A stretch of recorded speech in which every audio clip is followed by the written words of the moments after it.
धर्म बड़ ना लक्ष्मी बड़। थरे माँ लक्ष्मी और धर्म मध्य कथा कथार जुक्ति हेबाकु लागिला। माँ लक्ष्मी कहिले मु बड़ एवं धर्म कहिला मु बड़। दुहिंक मध्य तर्क बढ़िबा जोगु तापरे लक्ष्मी कहिले जे आमे भगवान शिवंक निकटकु जाई निष्पत्ति नेबा उचित। तापरे धर्म कहिला ठीक अछि। दुहे भगवान शिवंक निकटकु गले। भगवान शिव दुहिंकु आसीथिबा देखि कहिले माँ लक्ष्मी धर्म मु आपण दुहिंक कौन सेवा करि परिबि।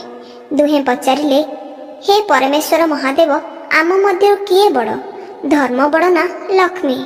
भगवान शिव भाविबा आरंभ कले जदि मु कहिबि धर्म बड़ तेबे लक्ष्मी माँ मते छाड़ी चली जिबे, आउ जदि मु कहिबि माँ लक्ष्मी बड़ तेबे धर्म मते छाड़ी चली जिबो।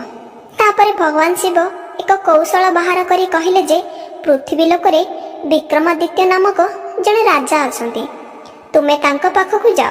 से जड़े न्याय प्रिय राजा अटंती। से राजा मो ठारु मध्य भल निष्पत्ति नहीं परिबे। एहा सुनी माँ लक्ष्मी कहंती ठीक अछि आमे तांक पाखकु जाउछु। एबे धर्म और माँ लक्ष्मी महाराजा विक्रमादित्यंक पाखकु गले। जेतेबेले महाराजा विक्रमादित्य तांको सामनारे माँ लक्ष्मी एवं धर्म को देखंती से तांको हाथ जोड़ी पचारंती मु आपणकर कौन सेवा करि परिबि। तापरे धर्म कहिला राजा आपण ही स्थिर करंतु मु बड़ ना माँ लक्ष्मी। कारण जदि धर्म नाही ताहले मनुष्यर बंचिबार कौनसी महत्व नाही। धर्म बिना मनीष एक मृत देह परी। धर्म नथिले मनुष्यर जीवन रे संपूर्ण शून्यता थाए। तापरे माँ लक्ष्मी कहंती हे राजा जदि लक्ष्मी धन न रहे ताहले मनुष्यर जीवन नरक पलटि जाए। ताकू दारिद्र्य बंचिबाकू पड़े। से गरीब हो जाए। से बहुत कष्ट सही थाए। तापरे राजा विक्रमादित्य उभयंकु कहिले ठीक अछि मु तुम दुहिंक कथा भल भाबरे सुनिली एवं बुझिली। सेतेबेले राजा विक्रमादित्य भाबिले महालक्ष्मी को जदि मु कहिबि धर्म बड़ तेबे माँ लक्ष्मी मते छाड़ी चली जिबे। से मो उपरे क्रोधित हेबे। जदि मु कहिबि लक्ष्मी बड़ तेबे धर्म मते छाड़ी चली जिवो। कारण मो धर्म ही मो पई सबु किछि। शेषरे महाराजा विक्रमादित्य निष्पत्ति नहीं कहिले जे धर्म मो पई बहुत गुरुत्वपूर्ण। अर्थ ठारू धर्म अधिक। कारण जदि धर्म नाही तेबे बंचिबार कौनसी महत्व नाही। मनुष्य जोनिरे जन्म नेबार कौनसी लाभ नाही। पैसा नथिले भी मनुष्य बंची पारे। दारिद्र्य रे बंची पारिबो। पैसा नथिले भी मनुष्य सुखिला किछि खाई बंची पारिबो। किंतु धर्म नथिले व्यक्तिर जीवनर कौनसी महत्व नाही। मो पई धर्म अत्यंत गुरुत्वपूर्ण। मो मतरे धर्म ही बड़। राजा विक्रमादित्यंक कथा सुनी माँ लक्ष्मी खूब क्रोधित होई कहिले राजा तुमे निज पई बहुत गर्वित। तुमे मते असम्मान करिछ। तुमे धर्म बाछिछ। तेणु मु तुम ठारू दूरेई जाउछि। एहा कही माँ लक्ष्मी सेठारू चली गले। महाराजा विक्रमादित्यंक सह एबे धर्म आसी जाइछि। अल्प समय मध्य राजा विक्रमादित्य अत्यंत गरीब हो जाइतिले। किंतु तांको पाखरे गोटे घोड़ा और खंडा बाकी थिला। एबे राजा विक्रमादित्य भाबिले जे मोर एही ठारे रहिबार कौनसी तात्पर्य नाही। सेथिपई मु एठारो आगको जिबा उचित। विक्रमादित्य तांको घोड़ारे चढ़ी खंडा धरी आगको बढ़िले। बाटरे तांको मन को आसिला जे मो भौणी घर बाटरे पड़ुछि एवं मते बहुत भोक लागुछि एवं मते विश्राम मध्य दरकार। तेणु से भाबिले जे मु मो भौणी घर को जाई किछि खाई एवं विश्राम नै तापरे आगको बढ़ी जिबे। जेतेबेले राजा विक्रमादित्य तांको भौणीर महल रे पहुंचिले सेही महलर सुरक्षाकर्मी एवं सैनिक माने विक्रमादित्यंक भौणींक पाखको जाई कुहंती जे आपणक भाई आपणको भेटिबाकू आसीछंती। एहा सुनी राजा विक्रमादित्यंक भौणी पचारिले मो भाई केउ अवस्था रे आसीछंती। सेही सैनिक माने कहिले हे महाराणी आपणकर भाई घोड़ा उपरे बसी आसुछंती एवं बहुत खराब अवस्था रे आसुछंती। तांकर पोशाक मैला होई जाइछि एवं चिरी जाइछि। एहा सुनी राजा विक्रमादित्यंक भौणी कहिले आपण माने तांको घोड़ाशाला रे ही रहिबाकू कहंतु। तांको बसिबा और विश्राम नेबार व्यवस्था करंतु। मु टिके परे आसुछि। जेतेबेले राजा विक्रमादित्य तांको भौणीर राज्य भितरे पहुंचिले दरबारी एवं सैनिक माने तांको सेही घोड़ाशाला रे ही रहिबाकू कहिले जेउठारे घोड़ा रहिबार व्यवस्था अछि। एहा देखिबा परे भी से किछि भी कहंती नाही। चुपचाप बसी निज भौणी आसिबाकू अपेक्षा करंती। ଯେତେବେଳେ ତାଙ୍କ ଭଉଣୀ ତାଙ୍କ ପାଖକୁ ଆସନ୍ତି ସେ ତାଙ୍କ ଖାଇବା ପାଇଁ ଏକ ଶୁଖିଲା ରୁଟି ଆଣିଦିଅନ୍ତି। ଏହା ଦେଖି ମହାରାଜା ବିକ୍ରମାଦିତ୍ୟଙ୍କ ଆଖିରେ ଲୁହ ଆସିଗଲା, କିନ୍ତୁ ତଥାପି ସେ କିଛି କହିଲେ ନାହିଁ।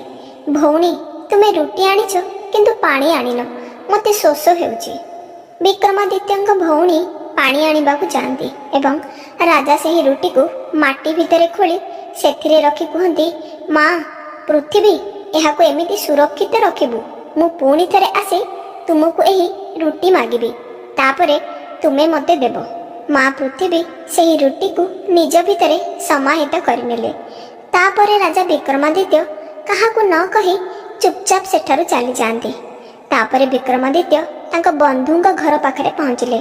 ସେ ଭାବିଲେ ଯେ ଏହା ମୋର ଅତ୍ୟନ୍ତ ପ୍ରିୟ ଏବଂ ଅତି ଘନିଷ୍ଠ ବନ୍ଧୁ। ମୁଁ ତାଙ୍କ ପାଖକୁ ଯିବି।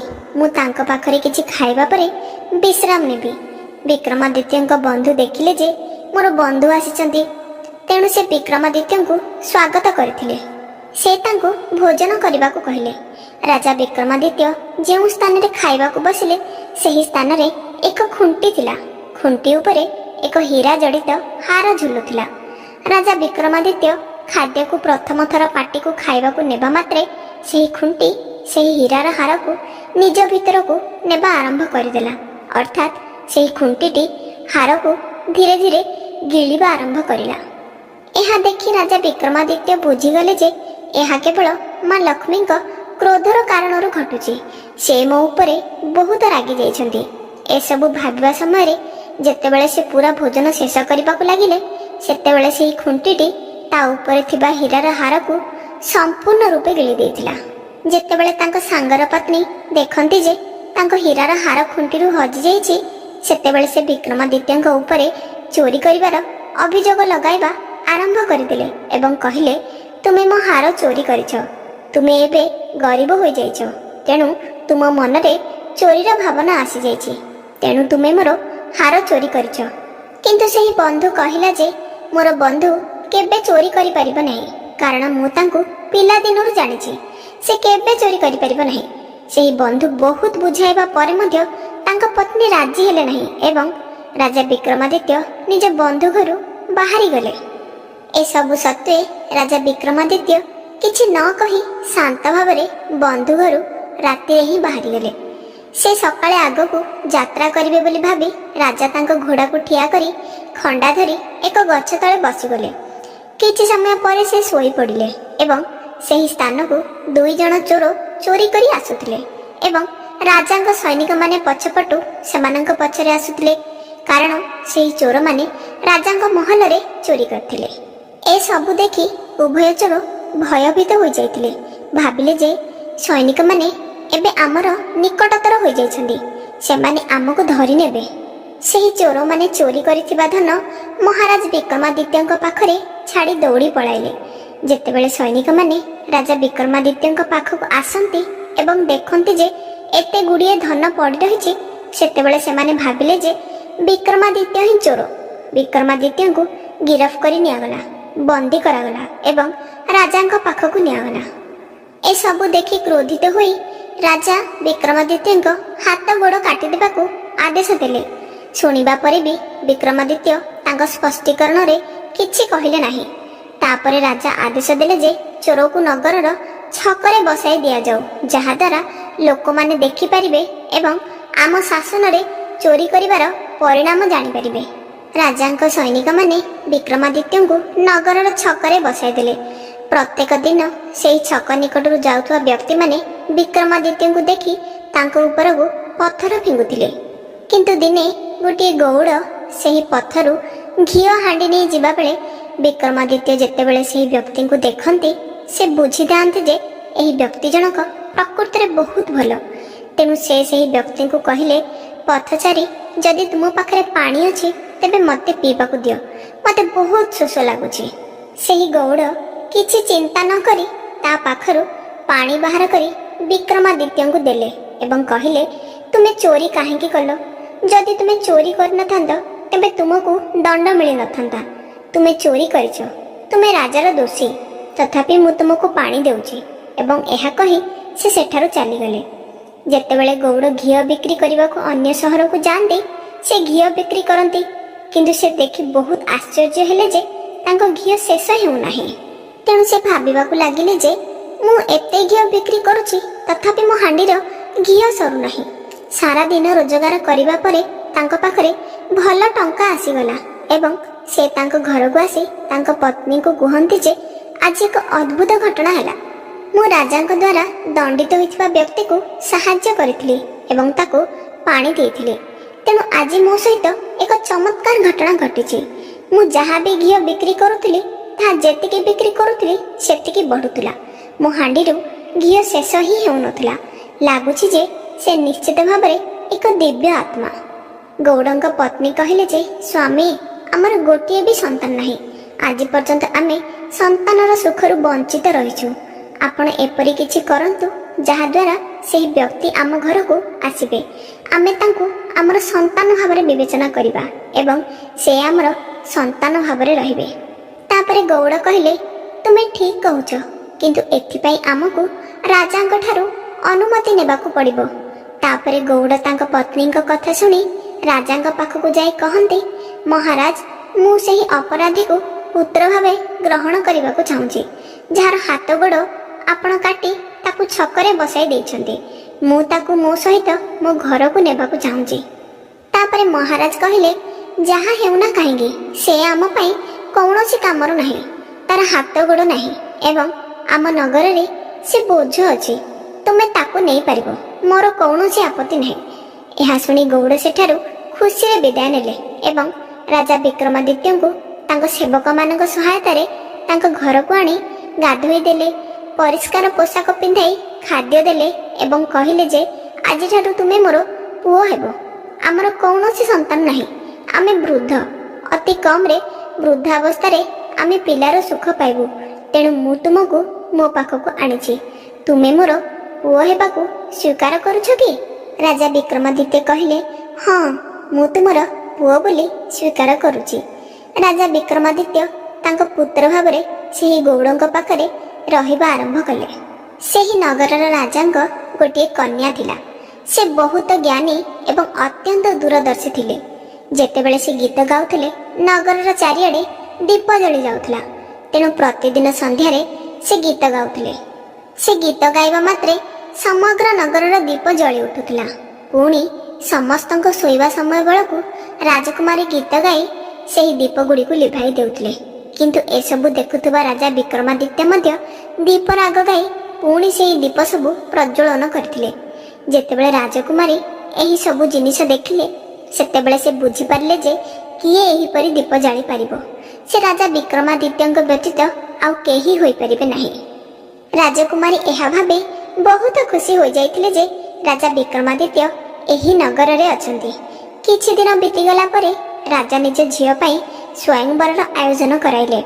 ଅନ୍ୟ ରାଜ୍ୟର ରାଜାମାନେ ଦୂର ଦୂରାନ୍ତରୁ ରାଜାଙ୍କ ନିକଟକୁ ସ୍ୱୟଂବର ପାଇଁ ଆସିଛନ୍ତି ଏବଂ ସେହି ସମୟରେ ରାଜା ଗୌଡ଼ଙ୍କୁ ଆଦେଶ ଦେଇଥିଲେ ଯେ ଆମକୁ 100 ହାଣ୍ଡି ଘିଅ ଦରକାର, ତୁମେ ଏହାର ବ୍ୟବସ୍ଥା କରିବ।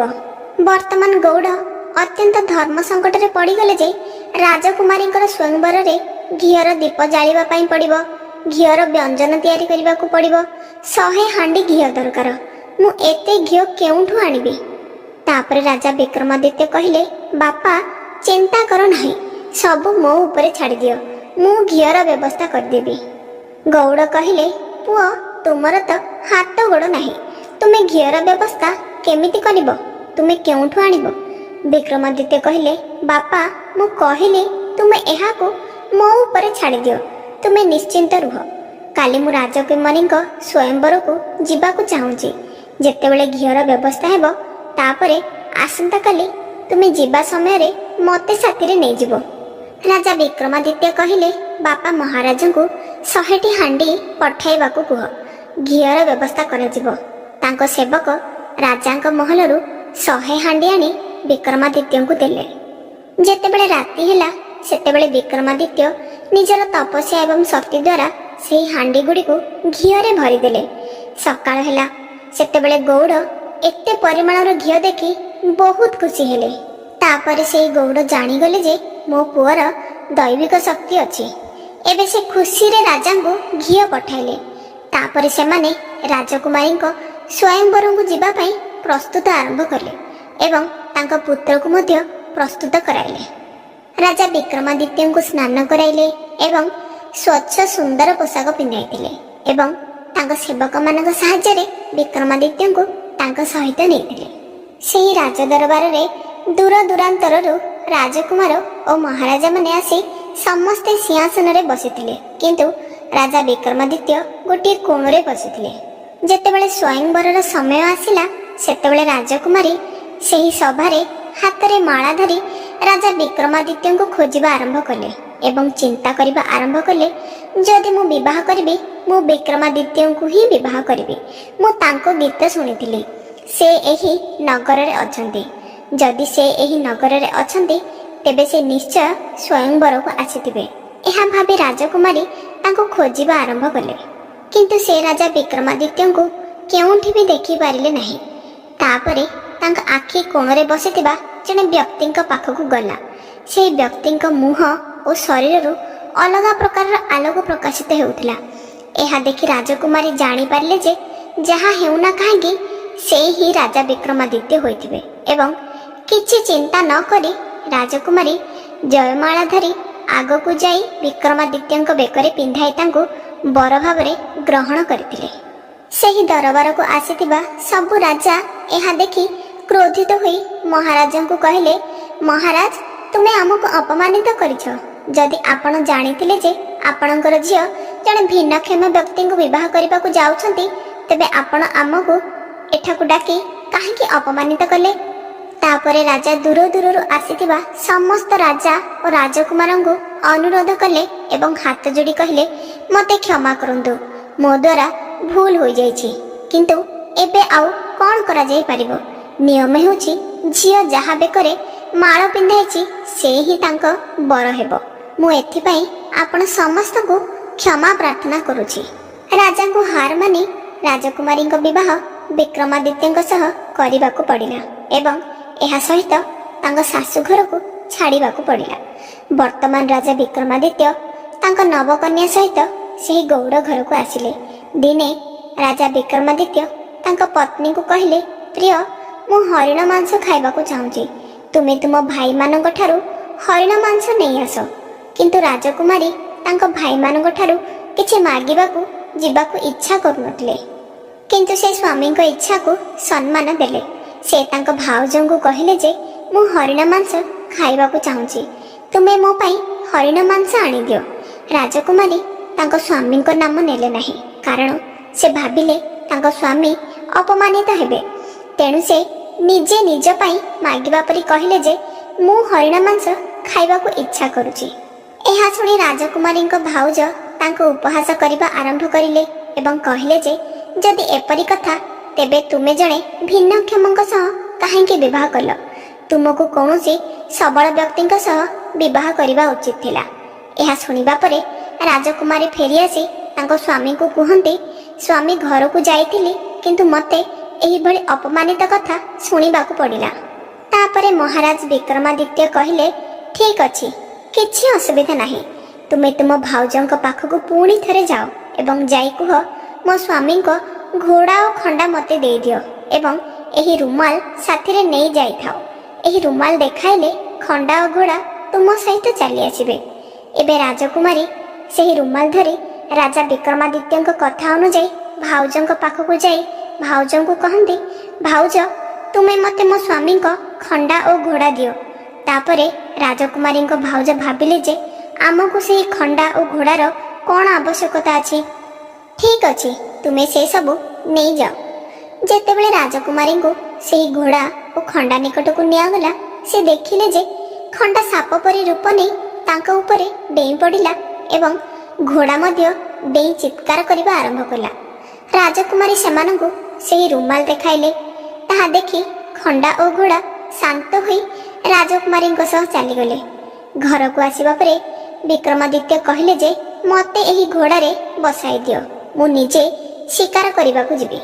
ତାପରେ ବିକ୍ରମାଦିତ୍ୟ କହିଲେ, ବାପା, ଅନ୍ୟ ଲୋକଙ୍କ ସହାୟତାରେ ମୋତେ ଘୋଡ଼ା ଉପରେ ଚଢ଼ାଇ ଦିଅ। ଗୌଡ଼କୁ ପୁଅର ଜିଦ୍ ଆଗରେ ମୁଣ୍ଡ ନୁଆଇବାକୁ ପଡ଼ିଲା ଏବଂ ରାଜା ବିକ୍ରମାଦିତ୍ୟଙ୍କୁ ଉଠାଇ ସେଇ ଘୋଡ଼ାରେ ବସାଇ ଦେଲେ। ଯେତେବେଳେ ସେ ଉପରକୁ ଚାହିଁଲେ ରାଜା ବିକ୍ରମାଦିତ୍ୟଙ୍କ ହାତ ଏବଂ ଗୋଡ଼ ପୁଣି ଆସିଯାଇଥିଲା ଏବଂ ସେ ପୁଣି ସୁସ୍ଥ ହୋଇଯାଇଥିଲେ। ଏହି ଚମତ୍କାର ଦେଖି ସେମାନଙ୍କ ଆଖିକୁ ବିଶ୍ୱାସ ହେଉନଥିଲା। ଯେତେବେଳେ ରାଜକୁମାରୀ ତାଙ୍କ ସ୍ୱାମୀଙ୍କୁ ପଚାରିବା ପାଇଁ ଆଗକୁ ବଢ଼ୁଥିଲେ, ଇଏ କେଉଁ ପ୍ରକାର ଚମତ୍କାର? ଏହା ପୂର୍ବରୁ ରାଜା ବିକ୍ରମାଦିତ୍ୟ କହିଲେ, ମୁଁ ପ୍ରଥମେ ଶିକାର କରିଆସେ, ତାପରେ ମୁଁ ତୁମକୁ କହିବି ଯେ ଏହା କିପରି ଘଟିଲା। ରାଜା ବିକ୍ରମାଦିତ୍ୟ ଶିକାର କରିବାକୁ ଏକ ଜଙ୍ଗଲକୁ ଗଲେ। ସେ ସେଠାରେ ଅନେକ ଶିକାର କରି ସେ ସେହି ଶିକାରର କାନ ଏବଂ ଲାଞ୍ଜକୁ କାଟି ସେଠାରେ ଛାଡ଼ି ଫେରିଆସିଲେ। ଆଉ ସେହିଦିନ ହିଁ ରାଜକୁମାରୀଙ୍କ ଭାଇ ମଧ୍ୟ ସେହି ଜଙ୍ଗଲରେ ଶିକାର କରିବାକୁ ଯାଇଥିଲେ। ଯେତେବେଳେ ସେମାନେ ଦେଖନ୍ତି ଯେ ସେଠାରେ ଶିକାର ହୋଇଛି ଏବଂ ତାଜା ଶିକାର ଅଛି, ଏସବୁ ଦେଖି ସେମାନେ ବହୁତ ଖୁସି ହେଲେ। ଶିକାର ନ କରି ହିଁ ସେମାନଙ୍କୁ ତାଜା ଶିକାର ମିଳିଯାଇଥିଲା। ଏହା ହିଁ ସେମାନେ ରାଜଭବନକୁ ନେଇ ଚାଲି ଆସିଥିଲେ। ରାଜା ବିକ୍ରମାଦିତ୍ୟ ଯେତେବେଳେ ଶିକାର କରି ନିଜ ଘରକୁ ଫେରିଲେ, ତାଙ୍କ ପତ୍ନୀ ପଚାରିଲେ, ତାଙ୍କ ହାତ ଗୋଡ଼ ପୁଣି ଥରେ କିପରି ଫେରିଆସିଲା? ସେ କହିଲେ, ମୋର ଘୋଡ଼ା ଓ ଖଣ୍ଡା ହେଉଛି ମୋର ଧର୍ମ। ସେମାନଙ୍କ କାରଣରୁ ମୋର ହାତ ଗୋଡ଼ ପୁଣି ଫେରିଆସିଲା। ମୋର ନାମ ବିକ୍ରମାଦିତ୍ୟ, ମୁଁ ଜଣେ ରାଜା। ଏହା ଶୁଣି ଗୌଡ଼ ଜଣକ ରାଜା ବିକ୍ରମାଦିତ୍ୟଙ୍କ ଚରଣରେ ପଡ଼ି କହିଲେ, ମୋତେ କ୍ଷମା କର, ମୁଁ ଯାହା ଭୁଲ କରିଛି ତାକୁ କ୍ଷମା କର। ରାଜା ବିକ୍ରମାଦିତ୍ୟ କହିଲେ, ତୁମେ କୌଣସି ଭୁଲ କରିନାହଁ। ତୁମେ ମୋର ପ୍ରିୟଜନଙ୍କ ଠାରୁ ମଧ୍ୟ ଅଧିକ ଭଲ ବ୍ୟବହାର କରିଛ। ମୋତେ ତୁମର ପୁଅ କରିଛ।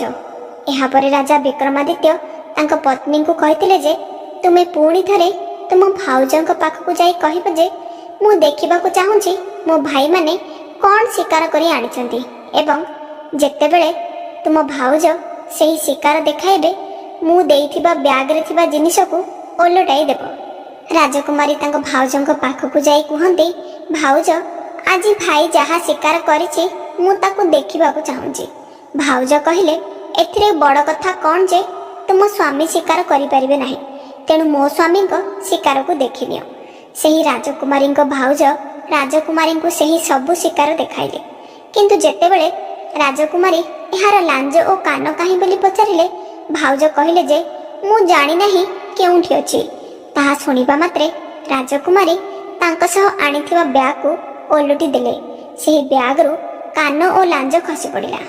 ତାପରେ ଭାଉଜ ପଚାରିଲେ, ଏହା କେଉଁଠୁ ଆସିଲା? ତାପରେ ରାଜକୁମାରୀ କହିଲେ ଯେ, ଏହି ଶିକାର ମୋ ସ୍ୱାମୀ କରିଛନ୍ତି। ତାପରେ ରାଜକୁମାରୀ ସବୁ କଥା ବର୍ଣ୍ଣନା କରି ଚାଲିଲେ। ମୋ ସ୍ୱାମୀ ଜଣେ ସାଧାରଣ ବ୍ୟକ୍ତି ନୁହନ୍ତି, ସେ ହେଉଛନ୍ତି ରାଜା ବିକ୍ରମାଦିତ୍ୟ। ବିକ୍ରମାଦିତ୍ୟ ସେଠାରେ ଅଛନ୍ତି ବୋଲି ଶୁଣିବା ମାତ୍ରେ ସେ ଆଶ୍ଚର୍ଯ୍ୟ ହୋଇଯାଇଥିଲେ। ଏହି ସମାଚାର ରାଜାଙ୍କ ପାଖକୁ ମଧ୍ୟ ଯାଇଥିଲା। ରାଜା ଦୌଡ଼ି ଆସି ତାଙ୍କ ପୁତ୍ରୀ ପାଖକୁ ଆସି କୁହନ୍ତି, ପୁତ୍ରୀ, ମୋତେ କ୍ଷମା କର, ମୁଁ ଭୁଲ କରିଥିଲି। ଆମେ ଆମ ଜ୍ୱାଇଁଙ୍କୁ ରାଜପ୍ରାସାଦକୁ ଡାକିବାକୁ ଚାହୁଁଛୁ। ରାଜା ବିକ୍ରମାଦିତ୍ୟ ରାଜାଙ୍କ ନିକଟକୁ ଗଲେ। ରାଜା ତାଙ୍କୁ ପ୍ରଣାମ କରି କହିଲେ, ମହାରାଜ, ମୁଁ ଭୁଲ କରିଥିଲି। ତୁମେ ଏପରି ଜଣେ ଧାର୍ମିକ ବ୍ୟକ୍ତି ଏବଂ ମୁଁ ତୁମର ହାତ ଗୋଡ଼ କାଟି ଦେଇଥିଲି। ଦୟାକରି ମୋତେ କ୍ଷମା କରନ୍ତୁ। ତାପରେ ରାଜା ବିକ୍ରମାଦିତ୍ୟ କହିଲେ, ଆପଣଙ୍କର କିଛି ଦୋଷ ନାହିଁ। ଯାହା ଘଟିଛି ତାହା ମା ଲକ୍ଷ୍ମୀଙ୍କର କାରଣରୁ ଘଟିଛି। ତାଙ୍କ ରୋଷ ଯୋଗୁଁ ଆପଣମାନେ ଠିକ୍ ଭୁଲ କିଛି ବି ଜାଣିପାରିଲେ ନାହିଁ, ସେଥିପାଇଁ ଏସବୁ ଘଟିଛି। ଏଥିରେ ଆପଣଙ୍କର କୌଣସି ଦୋଷ ନାହିଁ।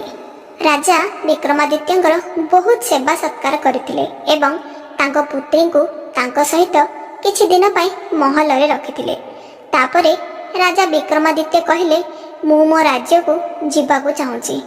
ତାପରେ ରାଜା ବହୁତ ପ୍ରକାରର ଉପହାର ଦେଇ ତାଙ୍କ ଝିଅକୁ ତାଙ୍କ ଜ୍ୱାଇଁଙ୍କ ସହିତ ପଠାଇଦେଲେ। ବାଟରେ ରାଜା ବିକ୍ରମାଦିତ୍ୟ ତାଙ୍କ ବନ୍ଧୁଙ୍କ ଘରକୁ ଗଲେ। ବିକ୍ରମାଦିତ୍ୟଙ୍କ ବନ୍ଧୁ ଏହା ଦେଖି ବହୁତ ଖୁସି ହେଲେ ଏବଂ ବିକ୍ରମାଦିତ୍ୟଙ୍କ ବନ୍ଧୁ ତାଙ୍କୁ ଖାଇବାକୁ ଅନୁରୋଧ କଲେ।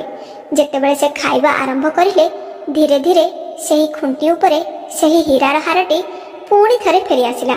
ଏହା ଦେଖି ସାଙ୍ଗର ପତ୍ନୀ ହାତ ଯୋଡ଼ି କହିଲେ, ଆମକୁ କ୍ଷମା କର, ଆମେ ଭାବିଥିଲୁ ତୁମେ ହାର ଚୋରି କରିଛ, କିନ୍ତୁ ଏହି ହୀରାର ହାରଟି ତ ଏହି ଖୁଣ୍ଟି ଉପରେ ହିଁ ଥିଲା।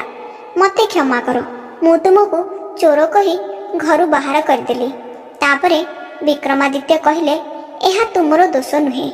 ଏହା କହି ରାଜା ବିକ୍ରମାଦିତ୍ୟ ସେଠାରୁ ଚାଲିଯାଆନ୍ତି। ଯେତେବେଳେ ସେ ଆଗକୁ ବଢ଼ନ୍ତି ତାଙ୍କ ଭଉଣୀର ଘର ରାସ୍ତାରେ ପଡ଼େ। ରାଜା ବିକ୍ରମାଦିତ୍ୟ ଦୂରରୁ ଆସୁଥିବା ଦେଖି ସୈନିକମାନେ ତାଙ୍କ ଭଉଣୀକୁ ଯାଇ ବାର୍ତ୍ତା ଦେଲେ ଯେ ଆପଣଙ୍କ ଭାଇ ଆପଣଙ୍କୁ ଭେଟିବାକୁ ଆସୁଛନ୍ତି। ତାପରେ ତାଙ୍କ ଭଉଣୀ କହନ୍ତି ମୋ ଭାଇ କେଉଁ ଅବସ୍ଥାରେ ଆସୁଛନ୍ତି?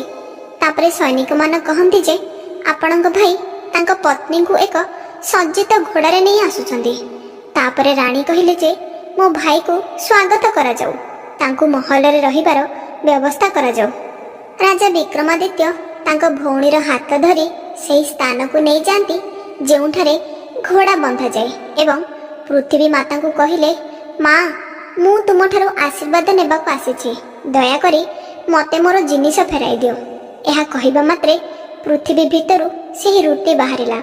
ରାଜା ବିକ୍ରମାଦିତ୍ୟ ସେହି ରୁଟିକୁ ଉଠାଇ କହିଲେ ଭଉଣୀ, ତୁମେ ଶେଷ ସମୟରେ ମୋତେ ଏହି ରୁଟି ଖାଇବାକୁ ଦେଇଥିଲ। ତାପରେ ତାଙ୍କ ଭଉଣୀ କାନ୍ଦିବାକୁ ଲାଗିଲେ ଏବଂ କହିଲେ ଭାଇ, ମୁଁ ଭୁଲ କରିଥିଲି। ମୁଁ ତୁମ ସହିତ ଯେଉଁଭଳି ବ୍ୟବହାର କରିଥିଲି ସେଥିପାଇଁ ମୋତେ କ୍ଷମା କର। ତାପରେ ରାଜା ବିକ୍ରମାଦିତ୍ୟ କହିଲେ ମୁଁ ତୁମ ଉପରେ କ୍ରୋଧିତ ନୁହେଁ, କିନ୍ତୁ ମୁଁ ତୁମକୁ କହିବାକୁ ଚାହୁଁଛି ଯେ ତୁମେ ତୁମର ପ୍ରିୟଜନଙ୍କ ସହିତ କିପରି ବ୍ୟବହାର କରିବା ଉଚିତ। ଯେକୌଣସି ପରିସ୍ଥିତିରେ ମଧ୍ୟ ନିଜର ପ୍ରିୟଜନଙ୍କ ସହିତ କିପରି ଆଚରଣ କରିବା ଉଚିତ। କିନ୍ତୁ ଏହା ବଦଳରେ ମୁଁ ତୁମ ଉପରେ ରାଗି ନାହିଁ।